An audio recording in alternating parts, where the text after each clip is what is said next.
here's my question of the day.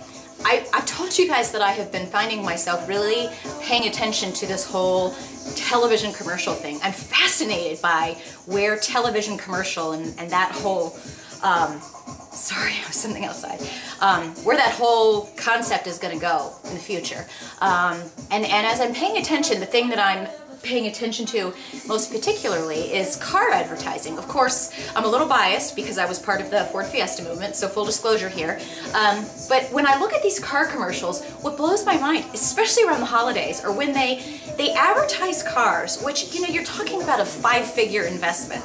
You know, I think at the low end, the cheapest brand new car you're going to be buying out there is like 10 grand, right? Maybe that's the even way too low. But you're talking about 10, 15, 20. At the high end, some of these cars are $50,000, $80,000, and they put them on sale like they're, you know, a dozen donuts at the store. I mean, have you ever heard of anybody, and this is what I'm curious about, have you ever heard of somebody that goes and buys cars because they're on sale? I mean, seriously.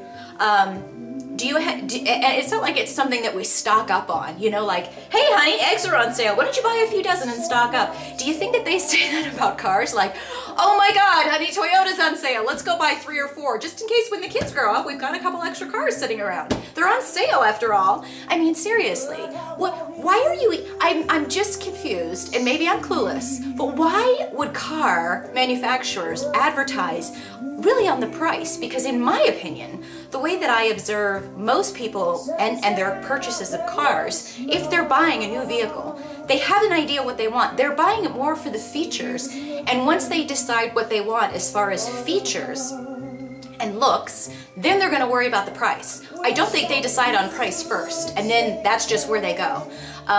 So advertising a sale, I just don't think a car is necessarily an impulse buy. And yes, I'm sure there are some people that make a good amount of money that can buy a car for somebody for a Christmas gift. But most families, especially in this economic climate, I don't think are buying cars for gifts. If so, maybe they're trading down a car, you know what I'm saying? So I'm wondering why more car manufacturers aren't focusing, instead of these, dare I say, old-fashioned ads that are like, you know, Sherry tough! Built Ford tough. See, they all did that kind of stuff with the you know, trying to make it sound really manly or really sexy or whatever.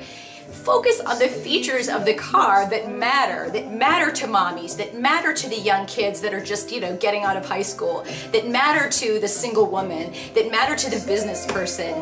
And of course, if you've noticed, and again, I'm biased, Ford, all of their new commercials are focusing on that. They're focusing on the features and the functionality that mean the most to the consumer. You don't see them, you know, shouting about the price, shouting about some deal that's only good for another 10 days because we know it's all going to have you know, an expiration date that doesn't even matter because it's either going to be extended or they're just going to have a new sale the following week. All of these sales prices and heavy sales pushes for automobiles, for any really product, is irrelevant almost, in my opinion, nowadays, because you know that there's going to be another sale to follow. I have an Ann Taylor subscription and they send me coupons every single week. So I know that if I miss it this week, I'm going to get another 30 or 40% off coupon the next week. Work on something different. Work on something that makes me say, I've got to have this, you know, because it's got this feature that's going to make my life so complete. Just curious. I mean, do you guys agree with me? What's your thoughts on this? Because I'm just blown away by this. And of course I have other observations about other products and services, but I was thinking specifically, I'm seeing all these car commercials for Christmas. And I'm just thinking, like, what percentage of the American consumer is buying a car for a gift for Christmas? Seriously? Let's do the numbers. Let me know what you think.